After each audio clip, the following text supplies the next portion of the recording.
Easy Sports Talk Show. Javon Adams, Ed Smith. He is Ed Smith. He played professional baseball, also played in the National Football League on that first Super Bowl-bound team for the Atlanta Falcons. I am Javon Adams. I am an MC, a jack of all trades, and a master of one or two of them. So we'll see how we do, man. How you living, man? Hey, one more game closer to the regular season, man. We're creeping through this preseason. Yes, getting indeed. Closer. Yes. Fantasy drafts on the board now, getting ready to come up. Man. I got to ask you, because we got a great show lined up for you today. How many fantasy leagues are you in? I'm only doing 2 this year, right, as of right now. Okay. So 2 and then a pick'em league that I do every year. Okay. But, if I get an invite, who knows? But, yeah, right now, just 2. You ever been kicked out of a fantasy league? No. I have for lack of activity.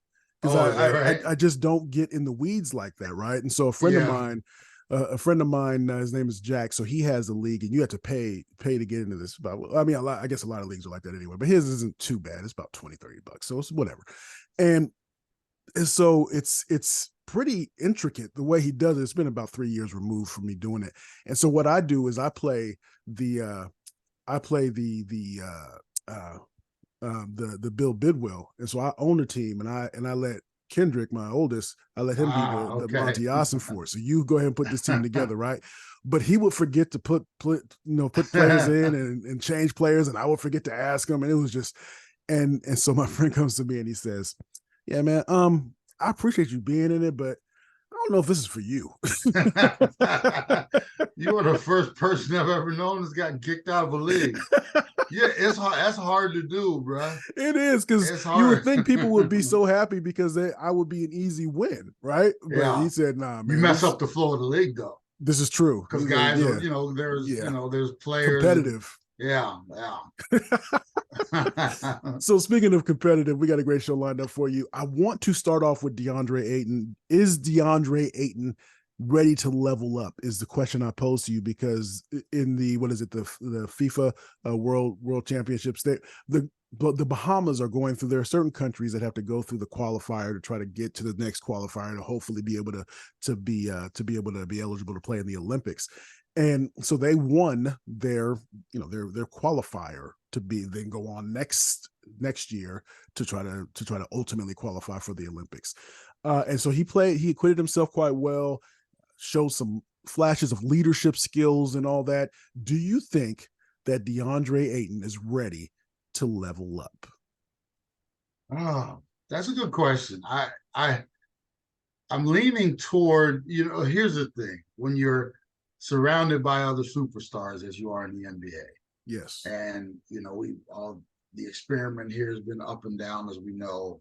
And his play has been up and down. The fire under him has been up and down.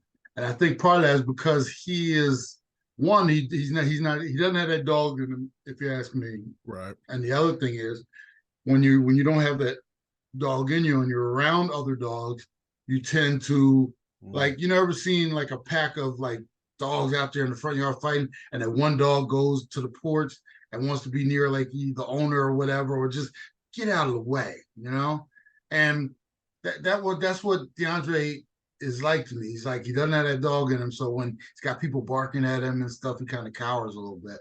Yeah. But you put him on the stage where he's the big dog on the team, now all of a sudden it's like, it's like, wait a minute, where'd that come from? Right. So for me, it's all FIFA is good. The NBA, I just don't see it, So this is good. It will be good training for him. If you ask me, if this was like year 1 or 2, okay. But this is how many years for DeAndre? He's already on that second contract, and you always say it, if people try to prove how you say it, when people show you who they are, believe them. Believe them. I'm believing DeAndre at this point. I'm like, hey, you ain't got to tell me no more. I believe it. And I just don't see a number one or a dude that's, going to be with the other big dogs out there in the front yard. Right now it's all good.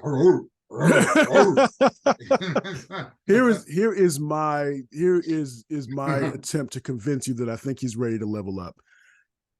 You know that I have been talking about wanting to do some different things in terms of public speaking for a long time, right? Mm-hmm. Especially doing stuff with you for a while. So I've thrown it out there. You say, all right, Jay, let's do it. Yeah, we're gonna do it. All right, all right, Jay, let's do it. All right, whatever. So this weekend, right, I go and I took that step to do something. For an event that I had over the weekend. And what did I come to you and I said, all right, now I know, now I'm ready. I got it. Let's move forward, right? So it Mm-hmm. can happen. It can happen with people that can step up. And now it's about consistency, right? It's about consistency with him. Is he ready to level up? I don't know. I like to think that maybe he is. Maybe this was that aha moment for him. I consider you to have some dog in you, though. Yes. Right? Okay. Yes. So we Yes. don't. Okay. There's Okay. so I mean we. I'm just I'm just saying. I think you got that dog in you already. So it's just a Right. matter of time and getting it done. Okay. Whereas you can't fake that dog, man. You can't Yeah. Yeah. can't fake Yeah. that dog. All right. So we'll be, of course, keeping an eye on that, especially when he because that's going to be the big question when they have media day and all that. Can you duplicate what you do? And he's going to say, yeah, for sure. Yeah, I'm a leader on this team. I'm a leader, and they're going to be looking at him with the side eye, all the other members of the team. So we'll see. Of course. So, all right. Speaking of that dog in you, I watched the bits and pieces for the most part of the preseason game with the Cardinals against the Kansas City Chiefs. They got walloped, but I mean it's preseason, so what do you take from it? What I did take from it, some breakdowns in defense, especially kind of in that secondary, right? Who was in that secondary, especially the second team? One, Isaiah Simmons. He seemed to be, when you look at a couple of the articles that were out based upon his performance, lost. Lost seemed to be the best word to describe that. Yeah. I mean, we were talking about him being just on Friday. We talked about the three people going from prospect to suspect, and he was one of those three. We talked about David Collins, him, and then also to a lesser extent Kyler Murray. What did you? I mean, is they just gonna have to just let him sink, right?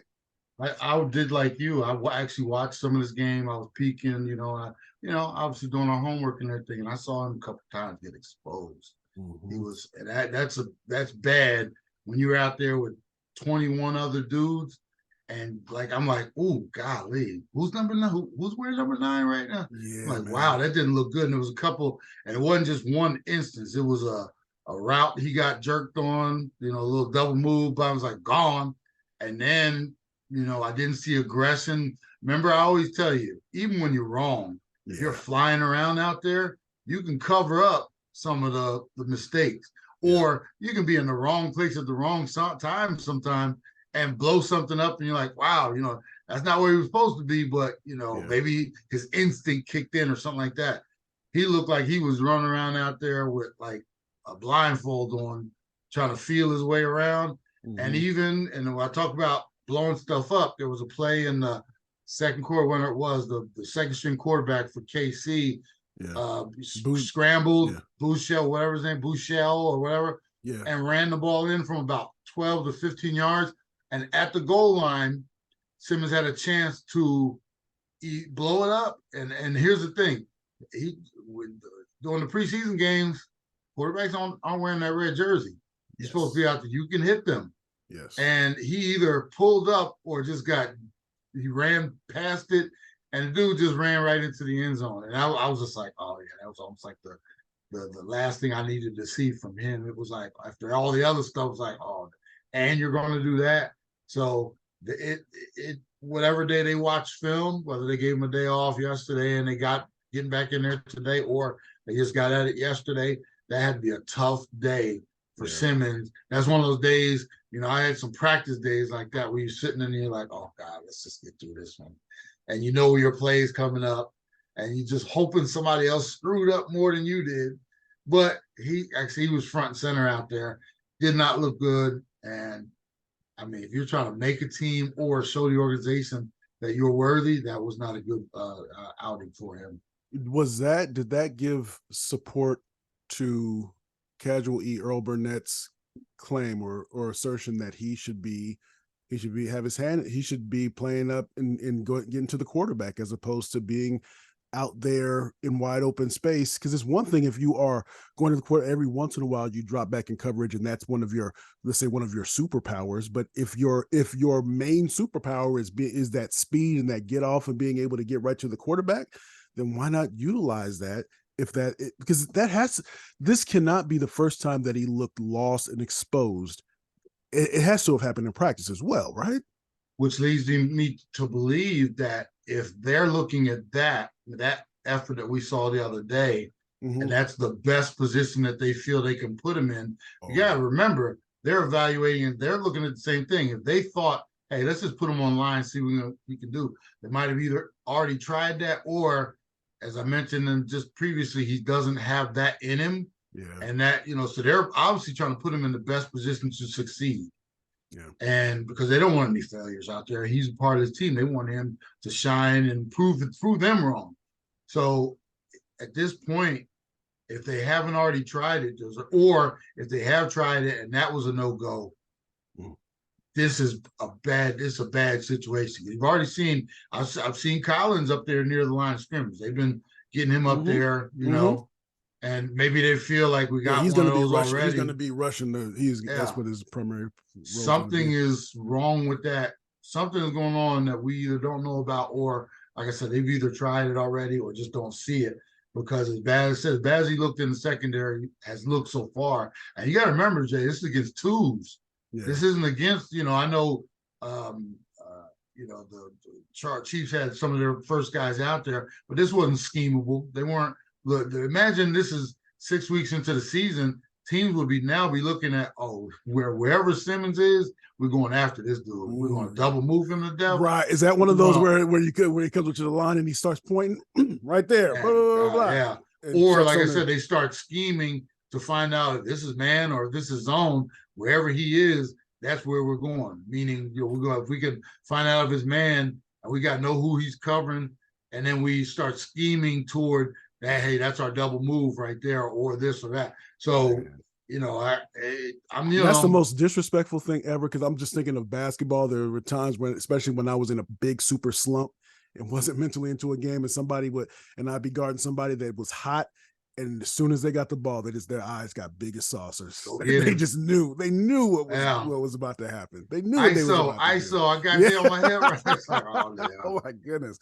So disrespectful. Yeah. So disrespectful. Yeah, so it's gonna be interesting because and before we get off of this, I wanna did all that movement break him? Did all that moving and did that just break his spirit? Did that just break his ability to be able to even, because in college, that's what you've talked about, and you mentioned a couple times here in the last few weeks, that when you talk to people in the Carolina area, that they want him because they saw him play at Clemson. So there's a different type of feel to him. So he had that motor. He seemed to have that dog in him then. Did all that movement and that former regime just break him? I wouldn't say break. I would say stunted his growth. Okay. Because I remember by now he should be. This is his fourth season, I think it is. Yes. Because he didn't pick up the fifth, so he should be 3 years of development. Meaning, if the previous regime had brought him in here, got him into one thing, he would be like a developed product by now. And what Keim and Kingsbury and that, what they did was they basically left the cake on the counter, and you did all the mixing and everything, and you just left it there. It's been sitting on the counter for 3 years, and they didn't bake it, and he's just an unfinished product at this point. Man. For me, and that's my assumption. You would think he would, with his athletic ability and talent, he would be able to overcome it.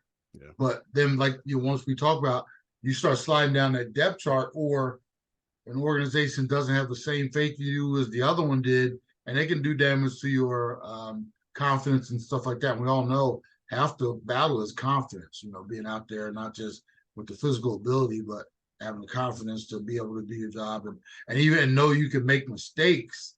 And the magnifying glass isn't on you as well. When you feel like, hey, just go out there and do your thing, you can be free, make a mistake. But when you're under pressure, because they're now looking at me a different way, start to press a little bit, you're unsure of yourself, we saw a lot of unsurety out there the other day. I mean, with all his athletic ability, you would think he would be out there just flying around, and there would be like, there was talk about like, man, he's going to be a jackaway. He can cover tight ends. He can get out there and cover wide receivers. He can cover backs out of the backfield. He looked so lost out there, the other day or, Saturday. It was like, wow, how do you go from that expectation to delivering that on the field? Easy Sports Talk Show, Javon Adams, Ed Smith. So let's transition before we head out of here, talk a little bit of basketball with the Phoenix Suns. Of course, as we get closer to the NFL season, we have lists that come out, so where people rank in different tiers. And so in terms of basketball, what is it? The Athletics, Seth, is it Partnow, I believe. He put out his list in terms of tiers. So he has 1A, 1B, 2A, 2B, so forth and so on. And so some members of the Phoenix Suns were in his top 12 players listed. Of course, he has Kevin Durant in his 1B, I want to say, his 1B tier, but then he has Devin Booker in the 2A tier, so being a part of the top 12 players. And my question to you, is Devin Booker the truth? And I'll start because I am a dude. If you listen, again, we do our show, we do this 3 days a week, Monday, Wednesday, Friday. We also have our radio show that is Saturdays 1 to 3 Eastern on SportsMap Radio. Go to sportsmapradio.com and you can take us in your pocket. You can listen online, or if you're in one of the 98 markets that we're in, you can definitely tune in then. But locally, before we took that step up, I have been very, very hard on Devin Booker because I thought that he was anointed as that dude way too early. I thought that by being the best player on a bad team, because he had to suffer through some really bad and lean years before they became good, before they got the Chris Paul and and they drafted well to bring Mikal Bridges in and Cam Johnson, etc. I thought that he was at best a 2. Maybe, he was a number 2. He wasn't a number 1. I have changed my mind. I think over the last couple seasons that Devin Booker has shown himself, to me anyway, not that it was necessary, that he's definitely a top tier player, that he's a number 1. So with him and Durant, I think that's having 2 number 1s on your team that really want to win, that he can be the leader, because Durant, again, doesn't want to be the leader, so he can fill that void that Durant doesn't want to fill. So, but I would say Devin Booker is the truth. So I've said it. So what say you? I am with you. I do think he's the one. Whether he's here's the thing. There's elite one. Yes. No, he's not elite one. He's not. But he's the truth though. But he's not the elite truth. One. Yeah. Yes. When I'm thinking, there's more to being a one, like elite, than just scoring points. Like you said, being the best on a bad team, whatever it is. When I think of the elite guys, they elevate everybody else's game around them. Yeah. You talk about, and I don't, he's not my favorite dude, that, but LeBron with age, he's creeping down the chart now. We all know that. But for a long time, when you were on LeBron's team, he would make you better. Yeah. He would lift, he could take bad Cleveland team in his youth to the finals. That's when I'm talking elite, that's what I'm talking about. Dudes that take everything on their shoulders. I would actually be honest with you, what Jokic has done over the last couple of years, and I was not a believer. I was not a believer in Jokic. Yeah. And I'm watching that dude now, obviously, because of what they did through the run and winning that title and everything. I'm like, damn, that dude, he does it all. Yeah, one instance he's rebounding down with big boys. Yeah, next thing he's rebounding on the other end, bringing it down, hitting threes, posting up, passing. That for me, and I'm glad they have the tiers, because all ones are not equal. And this is true. I'm with you in terms of he's that dude, but he's not that dude. I got you. That's where I leave it. Yeah. Yeah, and if you have two of the top tier players in the league on your team, that's when, and then you have a player like Bradley Beal, that is definitely a very, very good player. the expectations continue to go up. Expectations. That is the big thing. And you have to walk in expecting. We heard that. There you go. You got to walk in expecting that you're going to win this championship and carry yourself accordingly. So again, we do this thing 3 times a week on Monday, Wednesday, and Friday. Tell a friend what we have going on. We also have the podcast Believe in the Arizona Cardinals, and we'll have an episode on Thursday. That's BLEAV in the Arizona Cardinals. And on every Saturday, we have our radio show, 1 to 3 Eastern on SportsMap Radio. Go to sportsmapradio.com and you can keep us in your pocket. You can download the app or you can listen online, or if you're in one of the markets that we are in, from 1 to 3 every Saturday, then you can, of course, listen when you're on your radio dial. But and of course, don't forget, go to easysportstalk.com, easysportstalk.com. And as we always like to say around this time, you can